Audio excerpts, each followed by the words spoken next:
ZEE5 ಇರುವಾಗ ನೀವು ನಿಮ್ಮ ನೆಚ್ಚಿನ ಶೋಗಳನ್ನ ಎಂದಿಗೂ ಮಿಸ್ ಮಾಡಿಕೊಳ್ಳುವುದಿಲ್ಲ. ಅದು ಸಂಪೂರ್ಣ ಉಚಿತವಾಗಿ.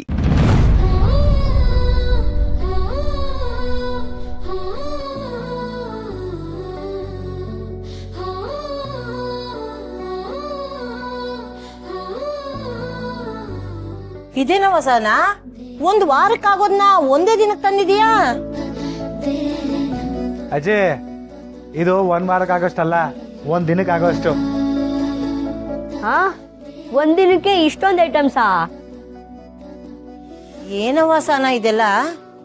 ಇನ್ಯಾಕೆ ನಮ್ ವ್ಯಾಪಾರ ದೊಡ್ಡದಾಗೈತದ ಅಜ್ಜಿ. ಏನವ ನಂಗೆ ಒಂದು ಅರ್ಥ ಆಯ್ತಿಲ್ಲ. ಇನ್ಯಾಕೆ ನಮ್ ಊಟ ಮೆಸ್ನಂಗ್ ಮಾತ್ರ ಅಲ್ಲ, ಮನೆಗೂ ತಲುಪ್ತೈತೆ.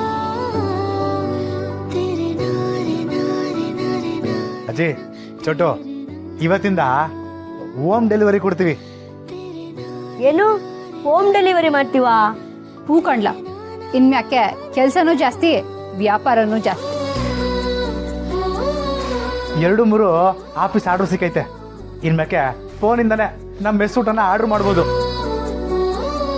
ಮುಂದಕ್ಕೆ ಏನಿಲ್ಲ ಅಂದ್ರೂ ದಿನಕ್ಕೆ 100-200 ಆರ್ಡರ್ ಸಿಗ್ತದೆ.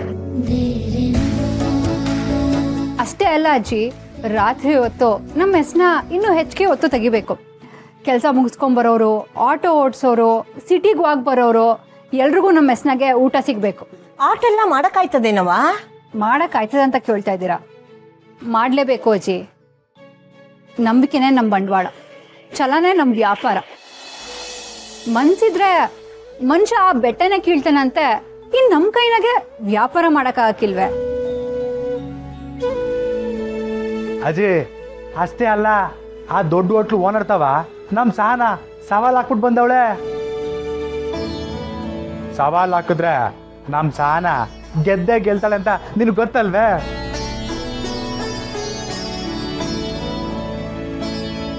ಅಜಯ್, ಅವಳ ಹಠ ತೊಟ್ರೆ ಬಿಡೋ ಮಾತೇ ಇಲ್ಲ. ಸರಿ ಸರಿ, ಆಯ್ತು ಬರ್ಲಿ, ಎತ್ತು.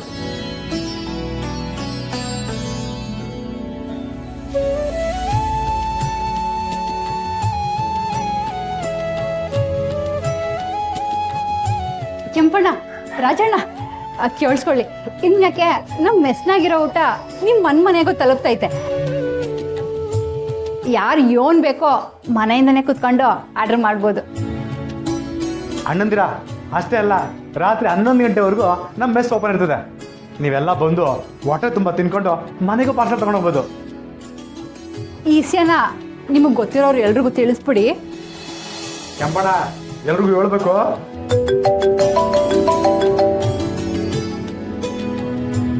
ಅಲ್ಲೋ, ಓ, ನಾವು ಮೆಸ್ನವ್ರೆ ಹೇಳಿ. ಒಂದು ನಿಮಿಷ ಚೋಟು, ನಮಗೆ ಮೊದಲನೇಕಿಂತ ಡೆಲಿವರಿ ಮಾಡೋ ಆರ್ಡರ್ ಗೊತ್ತೈತೆ. ಬಾ, ಎಲ್ಲ ರೆಡಿ ಮಾಡ್ಕೊಳಮ್ಮ. ಸರಿ ಅಕ್ಕ. ಅಲೋ, ಹೇಳಿ ಅಣ್ಣ.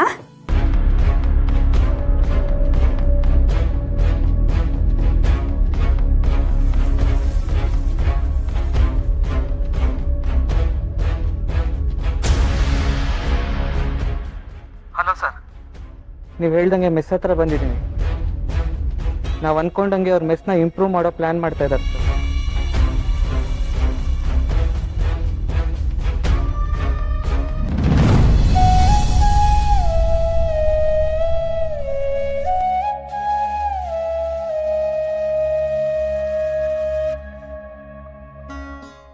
ಅವ್ವ, ನೀನಾ?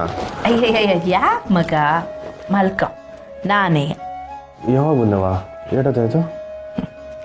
ಒತ್ತಾರೆ ನಿನ್ನ ನೋಡೋಕ್ಕೆ ಅಂತ ಬಂದಾಗ ಯೋನೋ ಕನ್ವರ್ಸ್ತಿದ್ದೆ. ಅದಕ್ಕೆ ನಾನೇ ನನ್ನ ಮಡ್ಲ ಮ್ಯಾಕೆ ಮಲಗಿಸ್ಕೊಂಡೆ. ನಾನು ಮಲಗಿಸ್ಕೊಂಡ ಮ್ಯಾಕೆಯ ನೀನು ನೆಮ್ಮದಿಯಾಗಿ ನಿದ್ದೆ ಮಾಡಿದ್ದು. ನಾನು ನೋಡು ಯೋನೋ ಹೇಳ್ತೀನಿ, ನಿನ್ನ ಮನಸ್ಸಿಗೆ ಆಯಾಸ ಆಗಿರ್ಬೇಕಾದ್ರೆ ನಾನು ಹಿಂಗೆ ಯೋನು ಅಂತ ನೆಮ್ಮದಿ ಕೊಡಲಿ. ಇಡೀ ಜಗತ್ನಾಗ ಅವ್ವನ ಮಡ್ಲಿಗಿಂತ ನೆಮ್ಮದಿ ಬೇರೆ ಎಲ್ಲವ ಐತೆ. ಅದಿರಲಿ, ನೆನ್ನೆ ರಾತ್ರಿ ನಾನು ಬಸ್ಸು ಅದೇಟ್ಕಿಂತ ಫೋನ್ ಮಾಡಿದ್ವಿ. ಯಾಕಲ ಫೋನ್ ತೆಗಿಲಿಲ್ಲ? ಏಟ್ ಹೊತ್ತಿಗೆ ಬಂದೆ? ಊಟ ಮಾಡ್ದೆ ಹಂಗೆ ಮಲ್ಕೊಂಡಿದ್ಯಾ? ಇಲ್ಲವಾ, ಅದು ನಾನು ಬರ್ತಾ ಪುಟ್ಟವನ ಮನೆಗೆ ಊಟ ಮಾಡ್ಕೊಂಬಂದೆ. ಬರೋಷ ನೀವೆಲ್ಲ ಮನಿಕೋಗ್ಬಿಟ್ಟಿದ್ರಿ, ಅದಕ್ಕೆ ಎಪ್ಪಿಸೋಕ್ಕಾಗಲಿಲ್ಲ.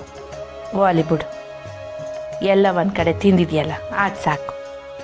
ಏಟೆ ತಿಂದರೂ ಹೊಟ್ಟೆ ತುಂಬಿದ ಆಟೆವಾ, ಮನಸ್ಸು ತುಂಬಕ್ಕಿಲ್ಲ.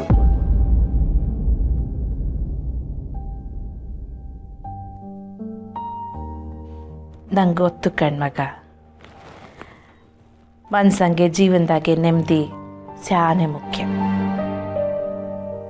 ನೆಮ್ಮದಿ ಒಂದಿದ್ರೆ ಜೀವನದಾಗೆ ಉಳ್ದಿದ್ದು ಯಾವುದೂ ಲೆಕ್ಕಕ್ಕಿರಲ್ಲ. ಆದ್ರೆ ಏನು ಮಾಡೋದು ಮಗ,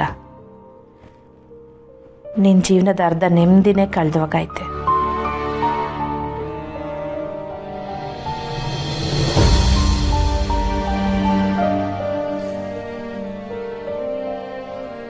ಹೌದು ಕಣವ, ನಮ್ಮವರಿಲ್ಲದೆ ನಾನು ಅರ್ಧನೇ ಆಗ್ಬಿಟ್ಟಿದೆ.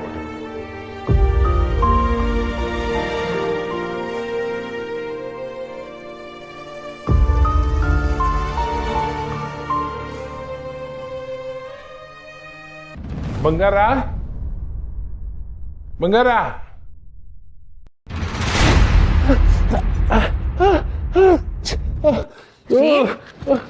ಅಯ್ಯಯ್ಯ ಯೋನ್ರಿ ಆಯ್ತು, ಕುಂತ್ಕೊಳ್ಳಿ ಬಂಗಾರ, ಯೋನ್ ಅನ್ಕಂಡ್ರಿ, ಯೋನಾಯ್ತು, ಕೊಡಿಲಿ ಕಾಲ್ ಕೊಡಿಲಿ. ಅಯ್ಯಯ್ಯೋ ಯೋನ್ರಿ ಇದು, ಯೋನ್ ಮಾಡ್ಕೊಂಡ್ರಿ?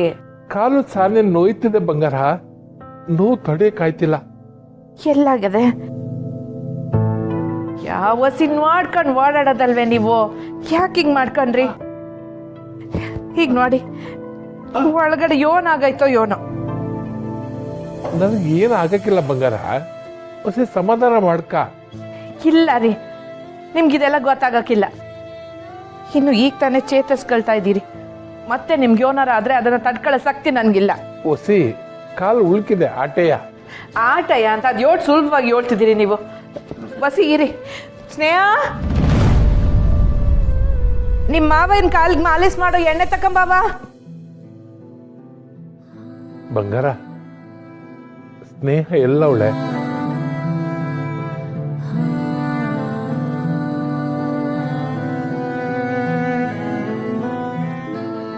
ಅಯ್ಯಯ್ಯೋ, ಹೌದಲ್ವೇ? ನಾನು ಸೊಸೆ ಇದ್ದಿದ್ರೆ ಇಷ್ಟೊತ್ತಿಗೆ ನಾನು ಮಾಡಿರಾಳು. ಹೌದು ಬಂಗಾರ, ಇವತ್ತು ಈ ಮಾತೆಗೆ ಎದ್ದು ಓಡಾಡ್ತಿದ್ದಾನಂದ್ರೆ ಅದು ನನ್ನ ಸೊಸೆಯಿಂದಲೇ. ಸ್ನೇಹ ಇದ್ದಿದ್ರೆ ಏನೋ ಒಂದು ಮಾಯ ಮಾಡಿ ನನ್ನ ಕಾಲು ನೋವು ಹೋಗ್ತಿರೋಳು. ಹೌದು ರೀ. ಅತ್ತೆ, ಈ ಕಡೆ ಬನ್ನಿ. ಯಾಕವ? ಮಾವಂಗೆ ಎಣ್ಣೆ ಹಚ್ಚಕ್ಕೆ. ನಾನು ಹಚ್ತೀನಿ, ಕೊಡಿಲಿ. ಅತ್ತೆ, ಬರೀ ಎಣ್ಣೆ ಹಚ್ಚಿದ್ರೆ ಸಾಕಾಗಲ್ಲ. ಎಣ್ಣೆ ಬಿಸಿ ಇರುವಾಗಲೇ ಚೆನ್ನಾಗಿ ತಿಕ್ಕಿ ಮಸಾಜ್ ಮಾಡಿ ಉಳುಕ್ ತೆಗಿಬೇಕು. ಎಲ್ಲಿ, ಈ ಕಡೆ ಬನ್ನಿ, ನೀವು ಫಸ್ಟ್ ಬನ್ನಿ ಅತ್ತೆ. ಸರಿ. ZEE5 ಆಪ್ ಡೌನ್ಲೋಡ್ ಮಾಡಿ ಎಲ್ಲಾ ಸಂಚಿಕೆಗಳನ್ನು ಸಂಪೂರ್ಣ ಉಚಿತವಾಗಿ ನೋಡಿ.